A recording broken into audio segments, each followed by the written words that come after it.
So now we spend some time exploring this concept of Jesus being the light of the world. Jesus who says, I am the light of the world.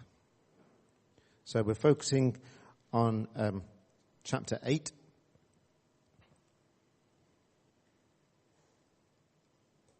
Of John's Gospel, beginning with verse 12.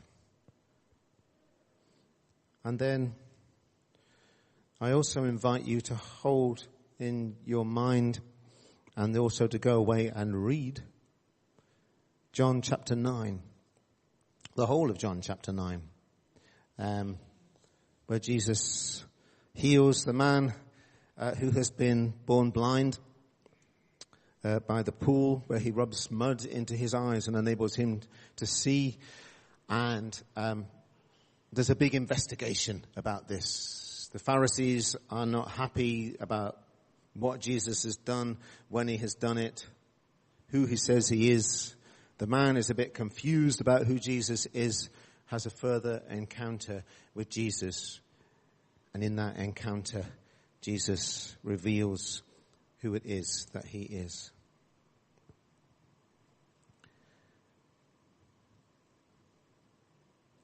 But to come back to chapter 8, and I may well dip into chapter 9. In fact, I know I will. When Jesus says this thing about being the light of the world, we have it here in verse 12. Again, Jesus spoke to them, saying, I am the light of the world. Whoever follows me will never walk in darkness, but will have the light of life. I want us to remember these powerful words, to meditate upon these. You can forget what I say, but don't forget what this verse says. Jesus spoke to them. Actually, I would quite like it if you did remember what I said as well. But Jesus spoke to them saying, I am the light of the world. Whoever follows me will never walk in darkness, but will have the light of life. When Jesus says this, he is speaking in the treasury, not as in the place where the Chancellor of the Exchequer works, but in the part of the temple where people would give their offerings. It was a very busy place. So there's some significance to it, not necessarily in people trying to work in some significance to it in the detail of what Jesus is saying. But the thing is, he says it in a very public place, a very visible place where there would be lots of people. It's the busiest place in the temple. It's also a place, just to note, in this season where we have been celebrating the 100th anniversary of the beginning of universal suffrage. There was a place where women were actually allowed to be in this part of the temple as well. So women could hear what he was saying too. And what he says enrages the Pharisees who are listening, the people who are hearing what he's saying. In verse 20 it says he spoke these words while he was teaching in the treasury of the temple. That's how I know that's where he was saying this. Haven't just made it up. But no one arrested him because his hour had not come. But the people who were listening to him were enraged by what it is that he says. They got more and more angry about it. Was imagine the Pharisees, I picture them like that cartoon character, Yosemite Sam, who used to get angry with Bugs Bunny all the time. Does anybody else know who I mean? That's how I always imagine the Pharisees to be, oh, that Jesus! That they would get really angry about him, and in a very kind of a strange way, because they didn't quite get it, didn't fit with their understanding. And part of their problem with him was this, because Jesus was saying that he is divine.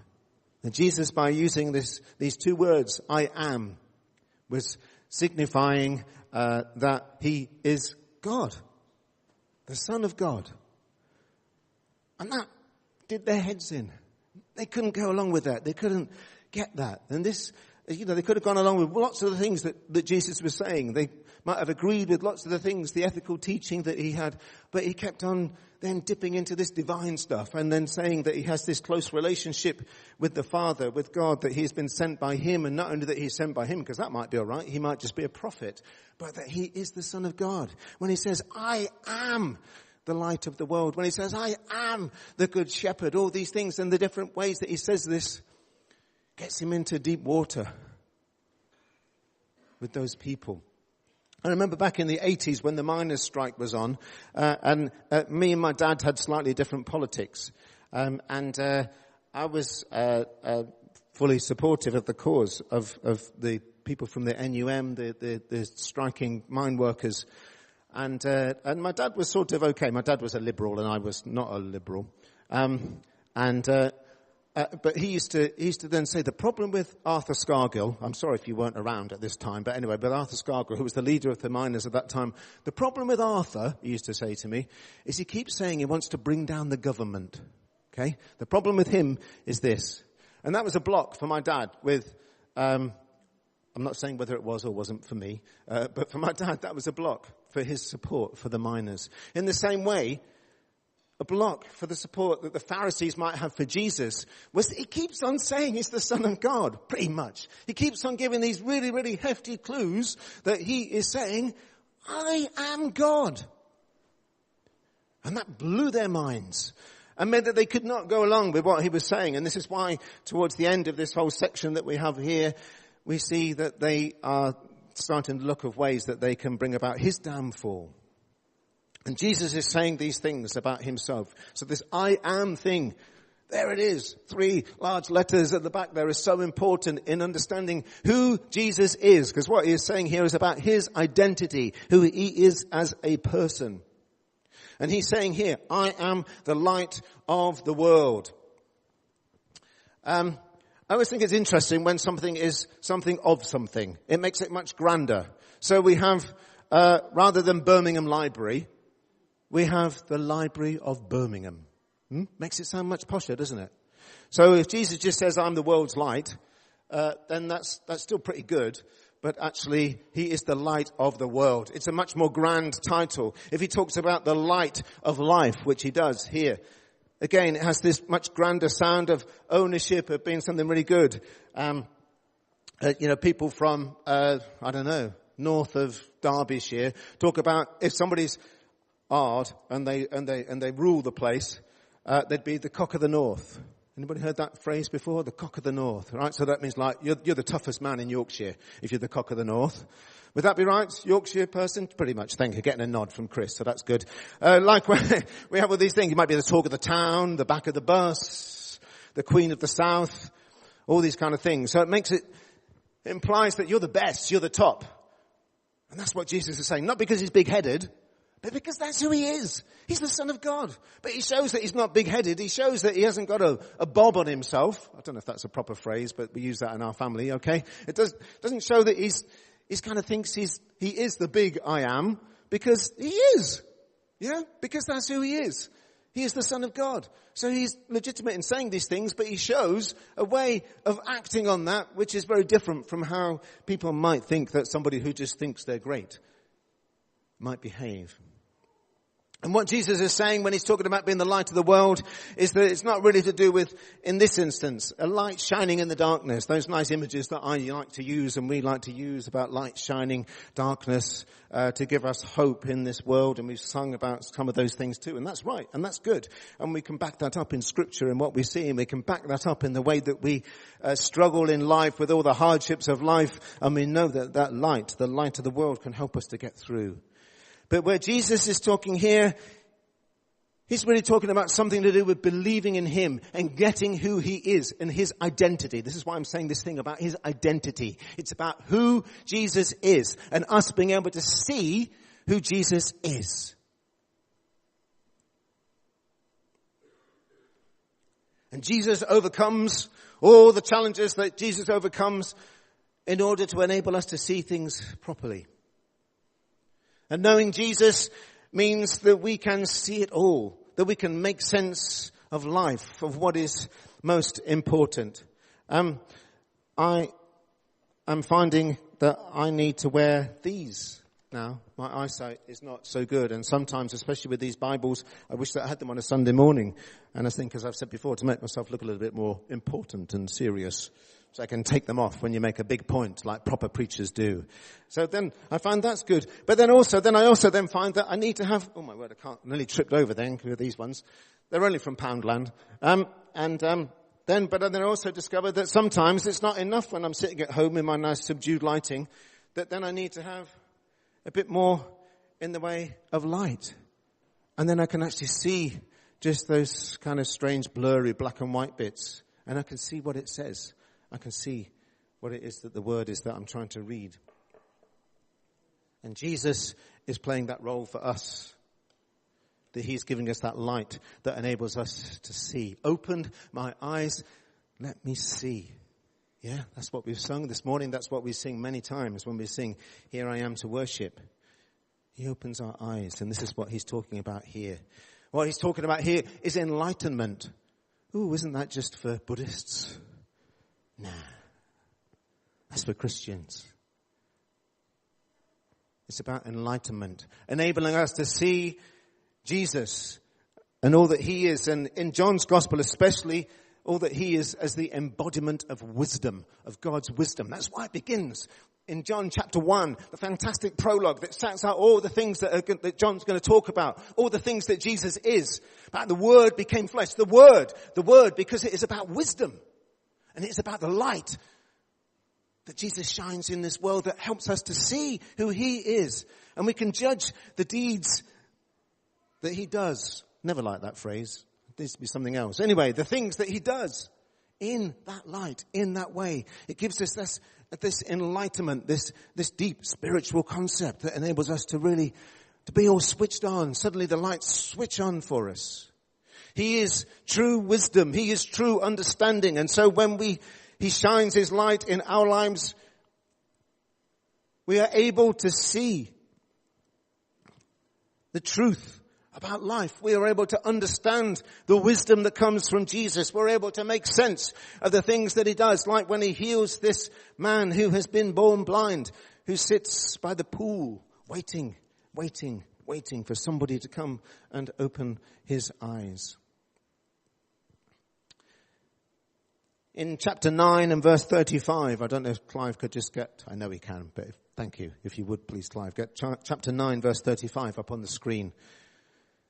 Let's hear what that says.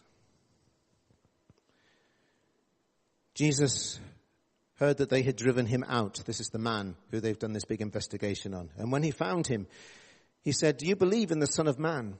He answered, "And who is he, sir? Tell me, so that I may believe in him." Jesus said to him, "You have seen him, and the one speaking with you is he." He said, "Lord, I believe." And he worshipped him. Jesus said, "I came into this world for judgment, so that those who do not see may see, and those who do see may become blind." Some of the Pharisees near him heard this and said to him, "Surely we are not blind, are we?" Jesus said to them, "If you were blind, you would not have sin. But now that you say we see, your sin remains." So, if we think that we know it all, if we think that we've got it all sorted out, and we're happy to remain in that state of thinking that we can see and understand everything, we're wrong. Unless we do that through Jesus Christ.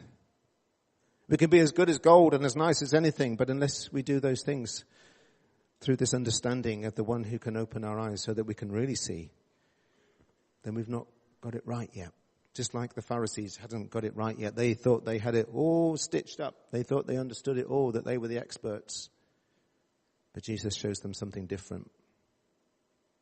And so for us, we might be blinded by all sorts of things that stop us from seeing the fullness of Christ, the fullness of his wisdom, the fullness of what he actually does for us. He doesn't just say wise things, he does wise things. He doesn't just say about loving, but he does loving. He takes it to the cross so that we can be set free from our blindness and our sin and everything that is bad in our lives and in the world. For us, we can be blinded by our own arrogance. We can think that we know it all, that we've got it all sorted out, just like the Pharisees. And there are times when we think that we understand everything. how people tick, that we've got a situation all sussed because we've been doing it for so long. We know what people are after. We know where they are coming from. And it might be at that point that the light of the world shines into that situation. At that point that the light of the world shines into our lives. And we see something different. We see the whole picture. Maybe we see somebody else's viewpoint that we didn't understand before. I was talking with somebody else who's involved in a mission organization working here in Erdington. And we were talking over coffee, but now I wish that I'd done something else with my coffee money. Felt challenged about that. I think he bought them actually. We were talking and saying about how, with things like how we think we deal with situations when we encounter hard situations in people's lives and we're trying to help people and we think we've got it all sorted out over, if we have a bad experience, say trying to help somebody, and then we say, oh no, I won't do that again. I won't get caught up in anything like that again. And lo and behold, there's something not quite the same as that comes along, but then slightly different, where we think we've got boundaries all sorted and then it all goes wrong. Or we find that, oh, I've crossed over a line that I didn't think I was going to cross over before. Or you think, oh yeah, I've dealt with that kind of person before, and then this situation is completely different. It's even in those situations where the light of the world opens our eyes so that we can actually see, so we can see a bigger picture, so we can have those Christ-like eyes and see the world through the eyes of Jesus. It might be that we're blinded, obscured in our vision by anger and resentment, or by fear, or by illness.